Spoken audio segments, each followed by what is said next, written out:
తెలంగాణ ముఖ్యమంత్రి రేవంత్ రెడ్డికి రెండు అగ్ని పరీక్షలు ఎదురయ్యాయి. తెలంగాణలో కాంగ్రెస్ సారథిగా పాలన ప్రారంభించి మరికొన్ని రోజుల్లో ఏడాది పూర్తి చేసుకుంటున్న రేవంత్ రెడ్డి సర్కారు తలకెత్తుకున్న రెండు ప్రధాన అంశాలు పేదలతో ముడిపడి ఉండటం, వీటిని ప్రతిపక్షాలు తమకు అనుకూలంగా మార్చుకునే ప్రయత్నాలు చేయడంతో ఇప్పుడు రేవంత్ రెడ్డి ఎలా ముందుకు వెళ్తారు అనేది ఆసక్తికరంగా మారింది. ప్రస్తుతం మహారాష్ట్ర ఎన్నికల ప్రచారం ముగిసింది. ఇక పోలింగ్ ప్రక్రియ మాత్రమే మిగిలి ఉంది. ఈ నేపథ్యంలో ఇప్పటి వరకు పరిస్థితి ఎలా ఉన్నా ఇక నుంచి ఈ రెండు అంశాల విషయంలో రేవంత్ అడుగులు కీలకంగా మారుతున్నాయి. ఫార్మా సిటీ వికారాబాద్ లోని లగచర్ల గ్రామీణ ప్రాంతంలో వందల కోట్ల రూపాయల పెట్టుబడులతో పెట్టే ఫార్మా సిటీస్ వ్యవహారం సర్కారుకు కంటిపై కునుకు లేకుండా చేస్తుంది. స్థానికుల నుంచి భూములు సేకరించాల్సి ఉంది.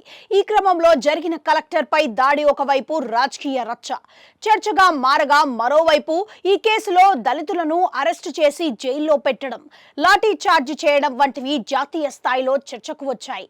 ఎస్టీ కమిషన్ కూడా ఈ విషయంపై దృష్టి పెట్టింది. క్షేత్రస్థాయి విచారణకు రానుంది.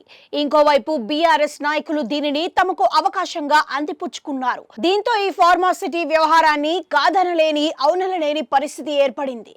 పైగా పేదల కుటుంబాలతో పాటు ఎస్టీ సామాజిక వర్గాలతో ముడిపడిన వ్యవహారం కావడంతో దీనిపై కాంగ్రెస్ అధిష్టానం కూడా దృష్టి సారించే అవకాశం ఉంది.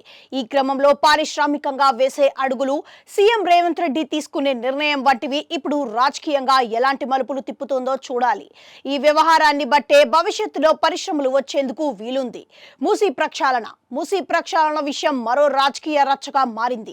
మూసీ ప్రక్షాళన చేయడం ద్వారా హైదరాబాదీల మనసు దోచుకోవడంతో పాటు రాష్ట్ర ఆదాయాన్ని కూడా గణనీయంగా పెంచుకోవాలన్నది కాంగ్రెస్ ప్రభుత్వ ఆలోచన. మరోవైపు వందల ఏళ్ల నుంచి కూడా పట్టించుకోకుండా ఉన్న గణనీయమైన ఈ ప్రాజెక్టుకు మెరుగుపరచడం ద్వారా తెలంగాణకు గొప్ప పేరు తీసుకురావాలని కూడా భావిస్తున్నారు. అయితే దీనికి రాజకీయ గ్రహణాలు ముసురుకున్నాయి. మూసీ ప్రక్షాళనకు పేదల ఇళ్లకు లింకు పెట్టి ప్రతిపక్షాలు చేస్తున్న రాజకీయం ప్రజల్లో విస్తృతంగా చర్చకు వస్తోంది. ఒకరిద్దరు కాంగ్రెస్ సీనియర్ నాయకులు కూడా ఈ వ్యవహారంలో చేస్తున్న వ్యాఖ్యలు సైతం సర్కారుకు తలనొప్పిగా మారింది.